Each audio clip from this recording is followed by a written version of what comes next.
Hello বন্ধুরা, কেমন আছো সবাই? আশা করি সবাই ভালো আছো।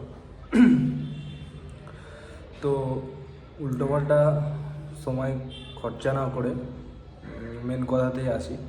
এই যে এসআইআর নিয়ে সব জায়গায় অনেকে অনেক কিছু বলছে, তো সবার কথাতে ধ্যান না দেওয়াই ভালো আমার যেটা মনে হয়। সাধারণ মানুষের সরকারের সাথে চলাটাই বেটার। আপনার যে সরকারকে ভাল লাগবে, মনে হবে যে না এ ঠিক কাজ করছে, তার সাথে আপনি তাকে সাপোর্ট করবেন, তার সাথে থাকবেন, এটাই। তো আমাদের রাজ্যে ওয়েস্ট বেঙ্গলে একটা সরকার দেখছি, মানে এই এসআইআর নিয়ে আতঙ্ক ছড়াচ্ছে। আতঙ্কটা কেমন, যে সবাইকে বাংলাদেশ পাঠিয়ে দেবে, পাকিস্তান পাঠিয়ে দেবে। বেশিরভাগ মুসলিমদের আতঙ্কিত করা হচ্ছে, মুসলিম ভাইদের। আমি এটা বলবো। আর এটা কোন পার্টি করছে, কোন দল করছে, আপনারা ভালো করে জানেন। এদিকে ওরাই 70-80 হাজার কর্মচারী দিয়েছে এসআইআরটা সম্পূর্ণ করতে, আর অপর দিকে আপনাদের মাথার মধ্যে ঢোকাচ্ছে যে এটা এই পার্টি করছে, সেই পার্টি করছে, আপনাদের জন্য খারাপ, আপনাদের বাংলাদেশ পাঠাবে। দেখুন, আমি সবাইকে বলবো, এখানে হিন্দু মুসলিম হয়তো চলে আসে এই পার্টিদের জন্য, রাজনীতির জন্য চলে আসছে এখন।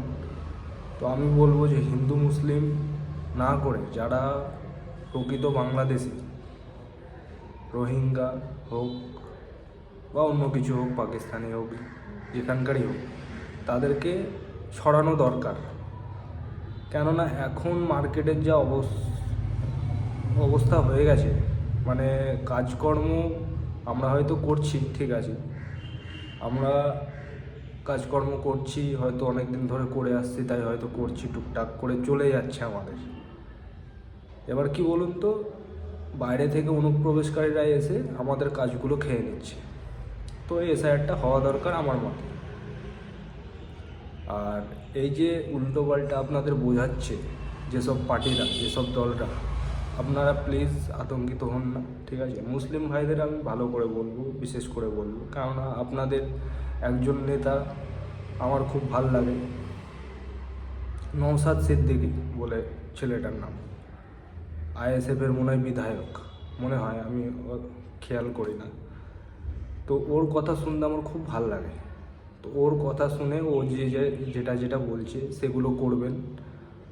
আর যারা প্রকৃত মুসলমান এই ওয়েস্ট বেঙ্গলে, ইন্ডিয়াতে বসবাস করছে, তারা অবশ্যই থাকবে। আমরাও চাই যে আমার গ্রামের প্রতিবেশী যারা মুসলমান, যারা ভাই বোনেরা ছোটোবেলা থেকে খেলাধুলা করে এসেছি, তারা সবাই থাক, আমরাও সাপোর্ট করব। আর যেসব দল এইটাকে নিয়ে খেলা করছে, যে ওরা ভাবছে যে আমরা ছাড়া মুসলমানদেরকে কেউ বাঁচাতে পারবে না, সেই সব দলদের আপনাদের সাপোর্ট না করাটাই বেটার, আমি যেটা বলবো। তো বন্ধুরা, তোমরাও কমেন্টে জানাও, আমার যেটুকু জানানোর হয়তো তোমাদের জানালাম। আর এটা বাজে একটা অবস্থা, এইরকমভাবে মানুষকে ভুল বোঝানো ঠিক না, আমার যেটা মনে হয়। তো আজকের মতন এইটুকুই। ওকে, বাই। পরে আবার কথা হবে, দেখা হবে।